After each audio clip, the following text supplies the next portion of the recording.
Hi friends, இன்றைய வாழ்க்கை சூழ்நிலையில் பார்த்திங்கன்னா நல்லா பேசிகிட்டு இருந்த உறவு திடீர்னு பேசாமல் நிறுத்திட்டு நம்மளை தனிமைப்படுத்தி நமக்கு துரோகம் பண்ணிட்டு போவாங்க. இப்படிப்பட்ட உறவுகளெல்லாம் நினச்சி கண் கலங்கி போய் நிற்போம். அப்போது இப்படி நம்ம தனிமைப்படுத்தி துரோகம் பண்ணின உறவுக்கிட்ட இப்படி நடந்துருங்க. கண் கலங்கி போகட்டும், இது வாழ்க்கைக்கு பயனுள்ளதாக இருக்கும் அப்படின்னு சொல்லி நினைக்கிறேன். லாஸ்ட் வரை ஸ்கிப் பண்ணாமல் பாருங்கள். இப்போ நம்ம வீடியோக்குள்ளே போகலாமா?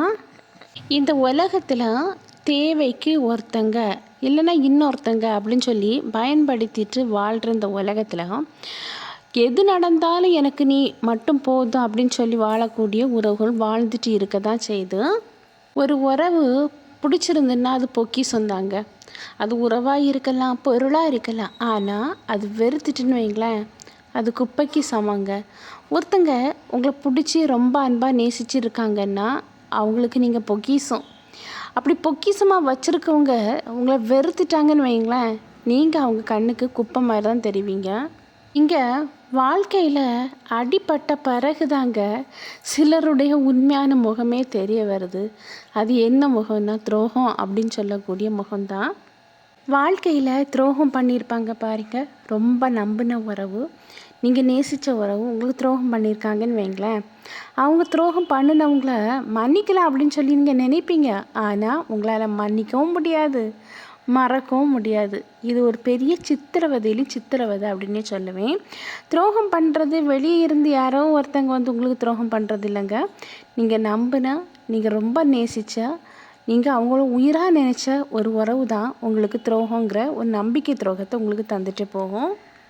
ஒரு மனைவிக்கு, எல்லா மனைவிக்கும் சொல்ல மாட்டேன், ஏதோ ஒரு சில இடத்துல சில மனைவிமார்களுக்கு கணவன் வந்து ஒழுங்காக அமையலைன்னா அவங்களுக்கு எல்லாரும் இருந்தும் அவங்க ஒரு அனாதை அப்படின்னே சொல்லுவேன்.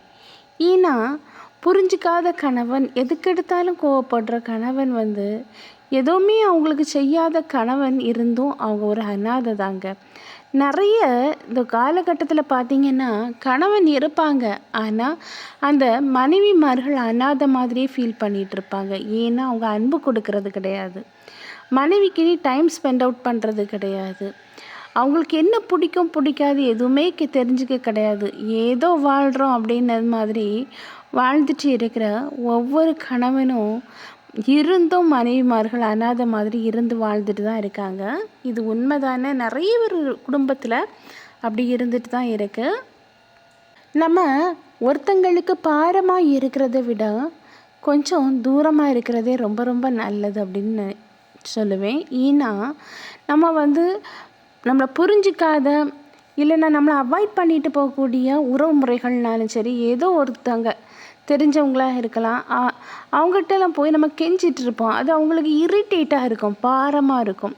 இப்படி பாரமாக இருக்கிறத விட நம்மளை ஒருத்தங்களுக்கு பிடிக்கலையா, சற்று தொலைவில் விலகி தூரமாக இருந்துட்டு போகிறது உங்களுக்கும் நல்லது, அவங்களுக்கும் நல்லது.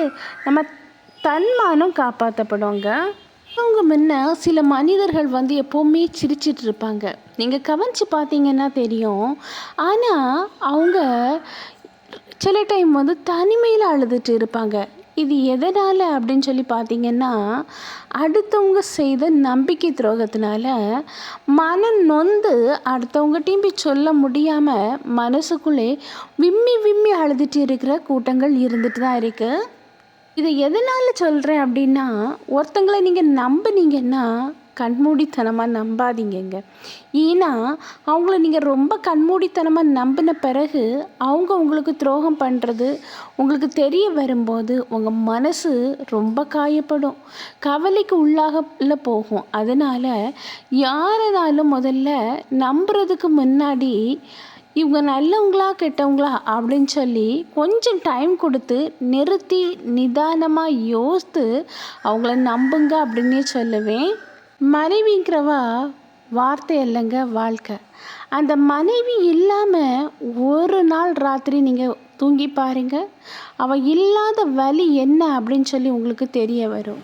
அவள் இருக்கும்போது அவளுடைய அருமை தெரியாத எத்தனையோ கணவன்மார்கள் மனைவி இழந்த பிறகு, இறந்து போன பிறகு அவங்கள நினச்சி கண்ணீர் வடிக்கிற நாட்கள் ரொம்ப ரொம்ப நாட்களாக இருந்து கண்ணீர் வடிச்சிட்டு இருக்காங்க.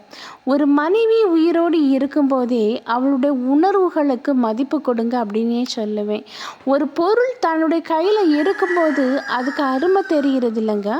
அந்த பொருள் தன் கையை விட்டு விலகி போன பிறகு தான் ஐயோ மிஸ் பண்ணிட்டோமே அப்படின்னு சொல்லி ஃபீல் பண்ணி அழக்கூடிய காலங்களும் இருந்துட்டு தான் இருக்குது. அதனால் மனைவிங்கிறவ ஒரு தாய்க்கு சமம். அந்த மனைவி இல்லாத வாழ்க்கையை வாழும்போது தான் அவளுடைய உண்மையான அன்பு பல கணவனுக்கு புரிய வருது. சில கணவனோ சில மனைவியோ நம்பிக்கை துரோகம் பண்ணும்போது அந்த நம்பிக்கை துரோகத்தை தாங்க முடியாத எத்தனையோ கணவன்மார்களோ மனைவிமார்களோ மனசு ஒடிஞ்சு போகிறாங்க. நம்பிக்கை துரோகம் பண்ணும்போது பண்ணுவங்களுக்கு ஈஸியாக தாங்க இருக்கும். ஆனால் அந்த நம்பிக்கை துரோகத்துக்கு உள்ளானவங்க ரொம்ப ரொம்ப கவலைப்படுவாங்க. நம்பிக்கை துரோகம் பண்ணுறவங்க முதல்ல நீங்கள் இப்போ ஒருத்தங்களுக்கு நம்பிக்கை துரோகம் பண்ணிட்டு போயிட்டீங்க, ஏமாற்றிட்டீங்க ஈஸா. ஆனால் இதே மாதிரி உங்களை இன்னொருத்தங்க ஏமாற்றும் போது தாங்க அந்த வலி வேதனை என்ன அப்படின்னு சொல்லி தெரிய வரும். துரோகத்தில் பெரிய துரோகம் என்ன அப்படின்னு சொல்லி பார்த்தீங்கன்னா நம்பிக்கை துரோகங்க. எந்த துரோகத்தினாலும் நம்ம மன்னிச்சிக்கலாம், ஆனால் அந்த நம்பிக்கை துரோகத்துக்கு மன்னிப்பே கிடையாது அப்படின்னே சொல்லுவேன். இப்படி நம்பிக்கை துரோகம் பண்ணினவங்களை நினச்சி தனிமையிலேருந்து அழுதுட்ருக்கீங்களா? நீங்கள் தனிமையிலேருந்து அழக்கூடாதுங்க, எழுந்து வெளியே வரணும். நம்பிக்கை துரோகம் பண்ணிக்கிட்டு அவங்களே சந்தோஷமாக இருக்கும்போது நீங்கள் மட்டும் எதுக்கு தனிமையிலேருந்து அழுதுட்ருக்கீங்க? அவங்க கண் காணும்படி வாழுங்கங்க. அவங்ககிட்ட போய் சொல்லுங்க, இன்றைக்கி நீ எனக்கு நம்பிக்கை துரோகம் பண்ணிட்ட, இன்னொரு நாள் இன்னொருத்தங்க மூலமாக உனக்கு இன்னொரு நம்பிக்கை துரோகம் வரும், அப்போந்தான் அந்த வலியும் வேதனையும் உனக்கு தெரியும் அப்படின்னு சொல்லுங்கள். நம்பிக்கை துரோகம் பண்ணினவங்க சந்தோஷமாக இருக்கிறத பார்க்கும்போது நம்பிக்கை துரோகத்துக்கு உள்ளானவங்க அவங்கள ஏதாவது பண்ணணும்லாம் ஃபீல் பண்ணுவீங்க. அப்படி நீங்கள் ஃபீல் பண்ணால் ஏதாவது பிரயோஜனமானா ஒன்றுமே இல்லைங்க. அதனால் நீங்கள் அடுத்தவங்க முன்ன வாழுங்க. யார் உங்களுக்கு நம்பிக்கை துரோகம் பண்ணுறாங்களோ அவங்கள ஒரு பொருட்டாகவே யோசிக்காமல், அவங்கள நினச்சி கண்ணீர் வடிக்காமல், அவங்க கண் காணும்படி நீங்கள் வாழ்ந்து காணிங்க. வாழ்க்கையில் முன்னேறணும், அதுதான் உங்கள் ஏமாக இருக்கணும். ஐயோ இவங்கள நான் இவ்வளோ நம்பினேனே, இவங்க எனக்கு துரோகம் பண்ணிட்டாங்களே அப்படின்னு சொல்லி அனுதினமும் நீங்கள் அதை யோசித்து நீங்கள் இருந்தீங்கன்னா நீங்களே உங்கள் வாழ்க்கையில் பெரிய சுமைங்கிற ஒரு கவலை பாரத்தை நீங்கள் வச்சிட்ருக்கீங்க. முதல்ல நீங்கள் அதிலேருந்து வெளியே வாங்க. வெளியே வந்து உங்களுக்கு யார் நம்பிக்கை துரோகம் பண்ணினாங்களோ, யார் உங்களை மனசை காயப்படுத்தினாங்களோ, யார் உங்களை தனிமைக்குள்ளே இப்படி உள்ளே இருந்து அழ வச்சாங்களோ அவங்கள நினச்சி கவலைப்படதை முதல்ல விட்டுட்டு அவங்க கண் காணும்படி வாழணும் அப்படிங்கிற ஒரு வைராக்கியம் உங்களுக்குள்ளே வரணும். இப்படி நீங்கள் வைராக்கியம் வந்தாதாங்க நீங்கள் வாழ முடியும். இல்லைன்னா அவங்கள நினச்சி நீங்கள் அழுதுட்டு இருந்தீங்கன்னா உங்கள் வாழ்க்கையை நீங்கள் கெடுத்துட்ருக்கீங்க. உங்களுக்குன்னு ஒரு வாழ்க்கை இருக்குது, அதில் நீங்கள் முழு கவனத்தை செலுத்துங்க.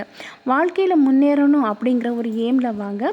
வாழ்க்கையில் நீங்கள் முன்னேறும்போது உங்களுக்கு துரோகம் பண்ணினவங்க நீங்கள் வாழ்க்கையில் முன்னேறதை பார்த்து ஐயோ இவங்களை நான் மிஸ் பண்ணிட்டோமேன்னு சொல்லி ஃபீல் பண்ண அளவுக்கு வாழ்க்கையில் முன்னேறி வாழ்ந்து காணிங்க.